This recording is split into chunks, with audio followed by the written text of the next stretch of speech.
আজকে একটি সতর্কতামূলক ভিডিও আর মানুষের যে মনুষ্যত্ববোধটা কতটা নষ্ট হয়ে গেছে, শেষ হয়ে গেছে, সেই প্রমাণটা দেওয়ার মতো একটি ভিডিও করতে যাচ্ছি। ভিডিওটা একটু লম্বা হলেও তাকে স্কিপ করবেন না, সম্পূর্ণটা দেখবেন। গত কয়েকদিন আগে আমাদের সাথে এমন একটি ঘটনা ঘটেছে যা কখনোই আমরা কল্পনা করতে পারিনি। আমি তো কখনো ভাবতেও পারিনি যে মানুষ এতটা নির্মম হতে পারে, এতটা মনুষ্যত্বহীন হতে পারে। আমার ছোট ভাই ডাক্তার পার্থপ্রতিম সেন, আজ সে প্রচণ্ড অসুস্থ। ওর সেকেন্ডবার ক্যান্সারের ব্যাক করেছে, ব্লাড ক্যান্সার, লিউকেমিয়া। তো তার চিকিৎসা করার জন্য প্রথম ধাপ এবং দ্বিতীয় ধাপে বোন মেরু ট্রান্সপ্লান্ট সহ হাসপাতালের খরচ বাবদ 65 লক্ষ টাকা প্রয়োজন, যা আমাদের মতো মধ্যবিত্ত পরিবারের পক্ষে অসম্ভব এই ব্যয়টা বহন করা। যার কারণে আমরা বিভিন্ন জায়গায় বিভিন্নভাবে সহযোগিতার জন্য দ্বারস্থ হচ্ছি মানুষের কাছে।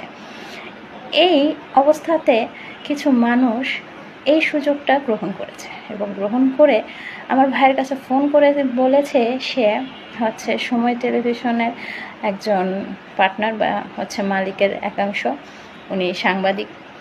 তারপর বিদেশ থেকে, কাতার থেকে আমার ভাইকে সহযোগিতা করা হবে, উনি সেখানে সাহায্য করবেন। আমার ভাই সেটা শুনে আশ্বস্ত হয় এবং কথা বলে তার সাথে সরাসরি। বলার পর বলে যে মানি এক্সচেঞ্জ করতে হবে, যেহেতু দিরহাম বাংলাদেশের টাকায় এক্সচেঞ্জ করতে হবে, এই কারণে কিছু টাকা খরচ হবে। তো মানি এক্সচেঞ্জারের সাথে কথা বলতে হবে। তো উনি আরেকটা নাম্বার দেন, এই নাম্বারটির সাথেও ওই নাম্বার থেকে ফোন করা হয়। করার পর আমার ভাই কথা বলে এবং সে মনে মনে একবার সন্দেহ হলো, পরে ভাবছিল যেহেতু আমাদের টাকার প্রয়োজন, চিকিৎসা কি টাকার অভাবে বন্ধ হয়ে যাবে? যদি সেই নিশ্চয়তা যদি পাওয়া যেত যে চিকিৎসা চলছে, অর্থের কোনো সমস্যা হচ্ছে না, সেই কারণে সে তার কথায় আশ্বস্ত হয় এবং তাকে বলা হয় 5200 টাকা দিলে সেই দিরহাম টাকায় রূপান্তর করে তার ব্যাংকে দিয়ে দেওয়া হবে।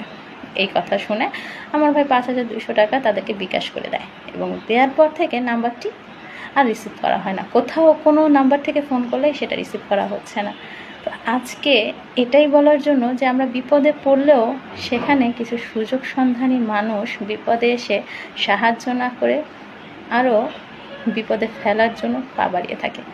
আমরা মানুষ সৃষ্টির সেরা জীব হতে পারি, কিন্তু মনুষ্যত্বটাকে আমরা বিকিয়ে ফেলে সৃষ্টির সবচেয়ে জঘন্যতম জীবে পরিণত হয়েছি। তা না হলে আজ এরকম একজন অসুস্থ ব্যক্তির কাছ থেকে এভাবে প্রতারণা করা মানুষের পক্ষে সম্ভব ছিল না। তাই এ কারণে আপনারা সবাই সতর্ক হবেন যাতে আপনাদেরকেও কেউ এভাবে ঠকাতে না পারে। আপনাদের বিপদের সময় কেউ সহযোগিতার হাত বাড়াতে চেয়ে মাঝ রাস্তায় এভাবে হোঁচট ফেলে দিতে যেতে না পারে।